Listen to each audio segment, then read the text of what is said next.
오늘 말씀이 여호수아서의 마지막 본문입니다.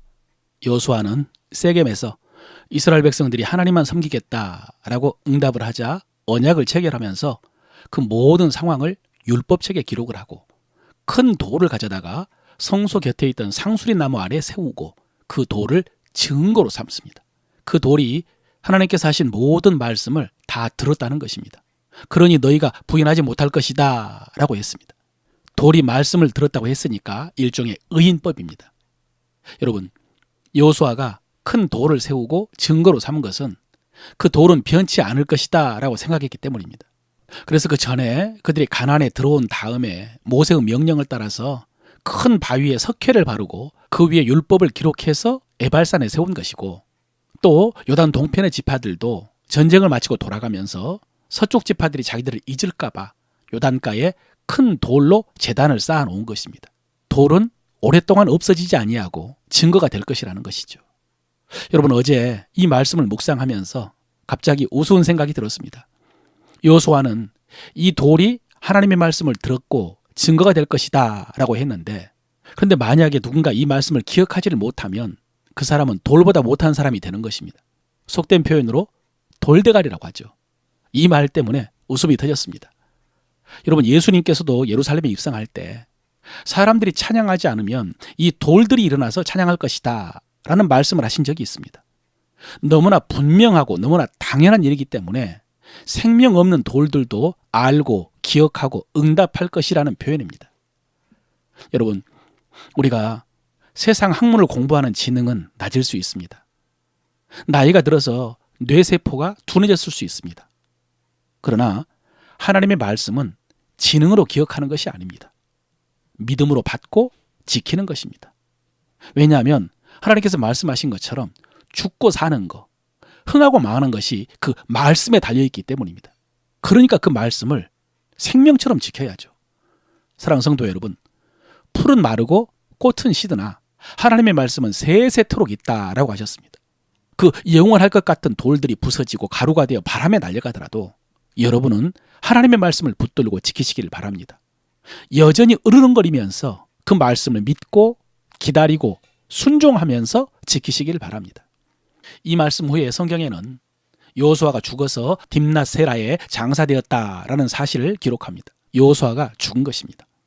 그런데 여호수아서의 마지막은 이 여호수아의 죽음과 장례로 끝나지 않고요, 이스라엘 자손이 애굽에서 가지고 온 요셉의 뼈를 세겜에 장사했다라고 하면서 끝납니다. 이게 갑자기 무슨 상황인가? 요셉의 뼈를 장사했다니. 사실 여러분, 이 요셉의 뼈를 이장한 일이 지금 이 시점에서 행한 일인지 아니면 이스라엘 백성들이 이 땅을 정복했을 때 행한 일인지는 분명하지 않습니다. 어쨌든 성경은 그 일을 이곳에 기록하고 있습니다.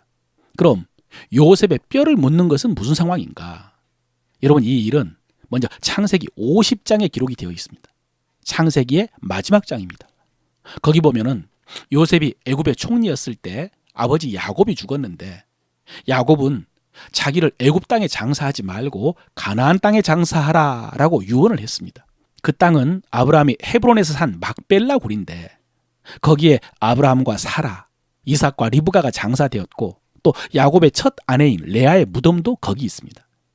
야곱은 그곳에 자기의 무덤을 만들어 놓았다라고 하면서 자기를 그곳에 장사하라라고 유언을 했습니다. 그때가 요셉이 총리로 있을 때였기 때문에 애굽의 모든 신하들과 야곱의 후손들과 병거와 기병까지 큰 무리가 가나안에 가서 정말 큰 장례를 치루었습니다. 그 후에 창세기의 마지막 기록에는 요셉도 죽었는데 그도 형제들과 후손들에게 자기가 죽으면 이곳에 장사를 하더라도 나중에 하나님께서 반드시 우리 민족을 가나안으로 인도하실 터인데 그때 내 뼈를 가져다가 가나안에 묻어달라라는 유언을 하는 것으로 창세기가 끝납니다. 그리고 모세 때에 드디어 이스라엘 백성들이 출애굽을 하죠. 출애굽기 13장에 이런 말씀이 있습니다. 이스라엘 자손이 애굽 땅에서 대열을 지어 나올 때에 모세가 요셉의 유고를 가졌으니 이는 요셉이 이스라엘 자손으로 단단히 맹세하여 이르기를 하나님이 반드시 너희를 찾아오시리니 너희는 내 유고를 여기서 가지고 나가라 하였음이더라 그랬거든. 그래서 이스라엘 백성들이 출애굽할 때 요셉의 뼈를 가지고 왔고요, 오늘 그 유고를 세겜에 장사했다는 기록입니다. 그런데 이 요셉의 뼈를 장사한 곳이 야곱이 외삼촌 집에서 가나안에 돌아왔을 때 그때 거부가 돼서 돌아왔죠. 그때 세겜의 아버지 하몰의 아들들에게서 일베크시다에 샀다는 그 땅이었습니다. 오늘 요셉의 뼈는 바로 그곳에 장사를 지냈습니다. 그래서 야곱은 아브라함이 샀던 헤브론의 막벨라 굴에 장사되었고, 요셉은 아버지 야곱이 샀던 땅 세겜 땅에 장사가 된 것입니다. 마침 그 세겜 땅이 요셉의 후손인 에브라임 지파가 기업을 얻었기 때문에 요셉의 땅을 그곳에 장사를 한 것입니다. 이게 무슨 의미인가? 여러분, 아브라함도 그렇고 야곱도 그렇고 하나님으로부터 약속을 받았습니다. 이 땅을 너와 내 후손에게 주겠다라고 한 하나님의 약속이었습니다. 그런데 그들의 시대에는 그 땅을 차지할 힘도 없었고요. 돈도 없었고 식구들도 없었습니다. 그런데도 그들은 작은 땅을 샀습니다. 그리고 그곳에 묻혔습니다. 왜냐하면 언젠가 하나님께서 약속을 지켜서 그 땅을 후손들에게 주실 것이라고 믿었기 때문입니다. 그래서 그 땅을 샀고 그 땅에 묻힌 것입니다. 그리고 그 믿음이 지금 여호수아 시대에 그대로 이루어진 것입니다. 여러분, 오늘 요셉의 뼈를 세겜에 묻은 것도 마찬가지입니다. 이것도 약속의 성취이면서 동시에 또 다른 약속의 씨앗을 심는 행위입니다. 그 땅에 장사 지내는 것이요. 여러분, 우리는 성경 속에서 구약의 이스라엘 백성들의 역사와 신약의 역사뿐만 아니라 그 후에 오늘까지 이스라엘의 역사를 알고 있습니다. 그런데 잘 아는 것처럼 이스라엘은 2000년 동안 그 땅에서 쫓겨나서 온 땅으로 흩어져서 살았습니다. 그런데 2000년 만에 그 땅으로 돌아온 그 백성들이 지금 그 땅에서 살고 있습니다. 오늘 요셉의 뼈가 묻힌 그 땅에 그 후손들이 살고 있는 것입니다. 그래서 비록 작지만 막벨라 굴과 세겜의 땅을 샀던 조상들의 행위, 그리고 그 땅에 묻어달라고 요청했던 야곱과 요셉의 믿음은 이렇게 후손들 속에서 성취되고 이루어진 것입니다. 오늘 여호수아서의 마지막에 기록된 이 말씀을 묵상하면서 이런 생각을 했습니다. 우리가 자녀들을 위해서, 후손들에게 남겨주기 위해서 무엇을 살 수 있을까? 주식을 살 수도 있고 보험을 들어줄 수도 있고 집을 비롯해서 부동산을 사서 유산으로 남겨줄 수도 있겠습니다만, 그러나 믿음의 유산으로 무엇을 살 것인가? 무엇을 남겨주실 것인가? 이것은 좀 묵상해 봐야 될 것입니다. 사랑하는 성도 여러분, 며칠 전에 제가 헬라어 유코마이라는 말이 묻는 기도라는 말씀을 드렸습니다. 하나님께 묻는 기도. 이렇게 하나님께 물으면서 기도하고 말씀 속에서 응답받고, 그래서 정말로 의미 있는 믿음의 유산을 남겨주는 여러분 되시기를 바랍니다.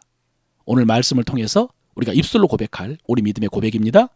천지는 변해도 하나님의 말씀은 영원합니다. 천지는 변해도 하나님의 말씀은 영원합니다. 나는 육의 양식뿐만 아니라 영의 양식인 말씀을 먹으며 삽니다. 나는 육의 양식뿐만 아니라 영의 양식인 말씀을 먹으며 삽니다. 말씀 속에 생명이 있고 응답이 있고 계시가 있고 능력이 있습니다. 말씀 속에 생명이 있고 응답이 있고 계시가 있고 능력이 있습니다. 나는 말씀의 성취를 믿는 믿음을 자녀들에게 남겨줄 것입니다. 나는 말씀의 성취를 믿는 믿음을 자녀들에게 남겨줄 것입니다. 아멘.